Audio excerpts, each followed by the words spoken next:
नमस्कार मंडळी. तर आजच्या भागामध्ये आपण आज पाहणार आहोत की पंचोपचार पूजा ही कशा प्रकारे केली पाहिजे. आपल्या हिंदू धर्मामध्ये सगुण उपासना पद्धतीचा पाया म्हणजे देवपूजा.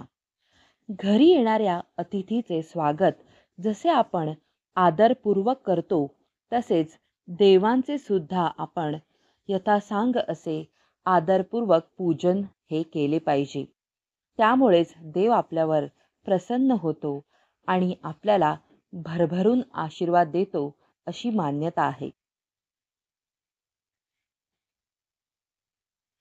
आपल्या रोजच्या धकाधकीच्या जीवनात 16 उपचारांद्वारे रोज देवपूजा करणे हे शक्य नसल्यामुळे 5 उपचारांनीही देवाची आपण पूजा करू शकतो. तर यापैकी हे 5 उपचार कोणते आहेत ते आपण पाहूयात. पहिला उपचार म्हणजे गंध लावणे, दुसरा फूल वाहणे, तिसरा धूप दाखवणे, चौथा दीप ओवाळणे आणि पाचवा नैवेद्य दाखवणे. तर पंचोपचार पूजनाची कृती आपण आता पाहूयात. तर सर्वात पहिला उपचार आहे तो म्हणजे देवतेला गंध, चंदन किंवा हळद-कुंकू वाहणे. सर्वप्रथम देवतेला अनामिकेने म्हणजेच करंगळीच्या बाजूच्या बोटाने गंध लावावे. जर स्त्री देवता असतील तर त्यांना हळद-कुंकू अर्पण करावे. हळद-कुंकू वाहताना सुद्धा आधी हळद आणि नंतर कुंकू हे उजव्या हाताच्या अंगठा अन अनामिका यांच्या चिमटीत घेऊन देवतेच्या चरणांवर वाहावे. दुसरा उपचार आहे पुष्प वाहणे म्हणजेच फुलं वाहणे. तर यामध्ये देवतेला आपण पत्री आणि फूल या दोन्हीही गोष्टी वाहत असतो. तर देवांना कधीही कागदी, प्लास्टिकची किंवा खोटी, शोभेची अशी फुले वाहू नयेत. तर दररोज ताजी आणि सात्विक अशी फुले वाहावीत. त्यामध्ये सुद्धा खराब झालेली, कुजलेली अशी फुले देवांना वाहणे हे नेहमी टाळावे. तसेच देवाला व्हायच्या फुलांचा कधीही आपण सुवास घेऊ नये. याशिवाय जेव्हा आपण देवांना पत्री वाहत असतो, म्हणजे दुर्वा किंवा तुम्ही जर महादेवांना बेलपत्र वाहणार असाल किंवा बाळकृष्णाच्या मूर्तीला जर तुम्ही तुळस वाहणार असाल, तर पत्री ही फुलांच्या आधी वाहिली जाते आणि त्यानंतर आपण देवांनाही फुलं व्हायची असतात. म्हणूनच त्या त्या देवतेचे तत्व अधिक प्रमाणात आकृष्ट करणारी पत्री आणि फुले त्या त्या देवतेला वाहावीत. जसे की गणेशाला दुर्वा आणि लाल फुलं, शंकराला बेलपत्र आणि बाळकृष्णाला तुळशीची पत्र ही वाहावीत.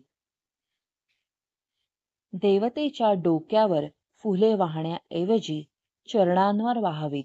देवतेच्या चरणांशी आपल्याला जागा मिळावी अशी इच्छा करून आपण देवाच्या चरणांशीच फुलं वाहिलेली ही चांगली असतात. फुले वाहताना फुलाचे देठ देवाकडे आणि तुरा आपल्या दिशेने असेल अशा प्रकारे वाहावीत. तिसरा उपचार आहे तो म्हणजे देवतेला धूप दाखवणे किंवा उदबत्तीने ओवाळणे. देवाला धूप दाखवताना तो हाताने कधीही पसरवू नये.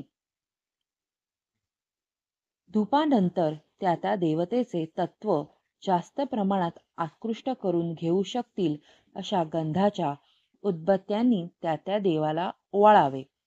जसे की शिवाला हिना हा सुगंध आणि श्री लक्ष्मी देवीला गुलाबाचा सुवास हा अत्यंत आवडीचा आहे. देवतेला ओवाळायच्या उदबत्त्यांची संख्या सुद्धा आपण 5, 2 किंवा 1 अशी ठेवू शकतो आणि उदबत्तीने देवाला ओवाळताना 3 वेळा तरी ओवाळावे. धूप दाखवताना तसेच उदबत्तीने ओवाळताना डाव्या हाताने घंटा ही वाजवली पाहिजे. ती सतत किणकिणत ठेवावी. चौथा उपचार आहे देवतेला दीप ओवाळणे.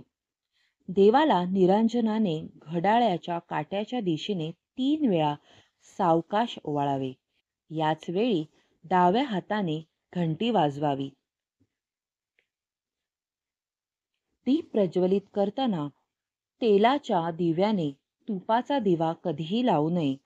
कारण एक पदार्थ हा खनिज आहे, तर दुसरा प्राणिज आहे आणि या दोघांचे एकत्रीकरण होऊ नये हाच या मागचा हेतू आहे. तसेच तुम्ही जो दिवा लावता त्याची वात ही प्रतिदिन बदलली पाहिजे. देवाला दाखवताना दिवा हा रोजच्या रोज स्वच्छ केलेलाच असला पाहिजे. तसेच आदल्या दिवशी प्रज्वलित केलेल्या दिव्यातली वात ही दुसऱ्या दिवशी तशीच वापरू नये. दुसऱ्या दिवशी नवीन वात ही दिव्यामध्ये लावावी.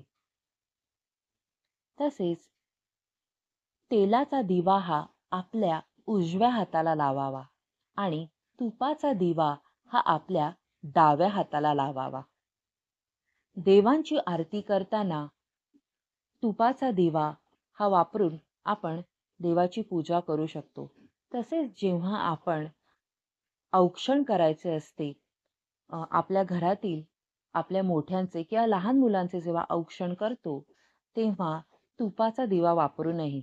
कारण तेव्हा आपण तेलाचाच दिवा हा वापरावा. तूप हे सात्विक मानले जाते आणि पूजेमध्ये सर्व सात्विक गोष्टींचा वापर केला जातो. त्यामुळे देवाला जेव्हा आपण आरती करतो, तेव्हा आपण तुपाचा दिवा वापरला पाहिजे.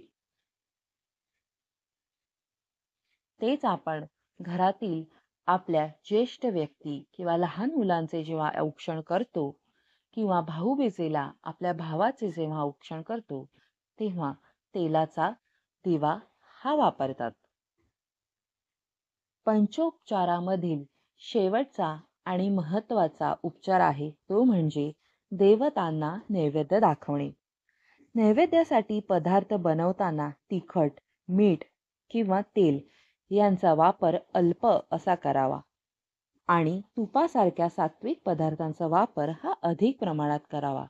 तसेच कांदा आणि लसूण विरहित जेवण जर तुम्ही संपूर्ण जेवणाचा नैवेद्य जर देवांना दाखवणार असाल, तर कांदा लसूण विरहित जेवणाला प्राधान्य द्यावे.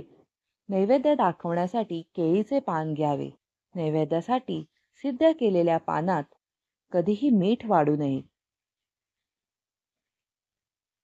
नैवेद्य दाखवताना प्रथम इष्ट देवतेला प्रार्थना करून देवासमोर भूमीवर पाण्याने चौकोनी मंडल करावे. त्यावर नैवेद्याचे पान किंवा ताट ठेवावे. नैवेद्याचे पान ठेवताना पानाचे देठ देवाकडे आणि पानाचा अग्र असा भाग आपल्याकडे करावा. नैवेद्य दाखवताना ताटाभोवती एकदाच घड्याळाच्या काट्याच्या दिशेने पाणी फिरवावे. पाण्याचे मंडल काढावे. परत उलट्या दिशेने पाणी फिरवू नये. देवांना नैवेद्य अर्पण करताना नैवेद्यावर तुळशीच्या 2 पानांनी पाणी प्रोक्षण करून एक पान नैवेद्यावर ठेवावे आणि दुसरे देवाच्या चरणी वाहावे. नैवेद्यम समर्पयामी असे आपण म्हणत आपण अर्पण केलेला नैवेद्य देवांपर्यंत पोहोचत आहे. देवता तो ग्रहण करत आहेत असा भाव नैवेद्य दाखवताना मनात आणावा. पंचोपचार पूजनामध्ये कर्पूर दीप लावणे हा उपचार जरी नसला तरीही कापूर हा सात्विक असल्याने कर्पूर दीप लावल्याने अधिक सात्विकता मिळण्यास सहाय्य होते. त्यामुळे नैवेद्य दाखवून झाल्यानंतर कर्पूर दीप अवश्य लावावा. शंखनाद करून देवतेची भावपूर्ण आरती करावी. शक्य असल्यास घरातील सर्वांनी एकत्रित येऊन जर दररोज आरती केली तर घरामध्ये प्रसन्नता वाढण्यास मदत होते.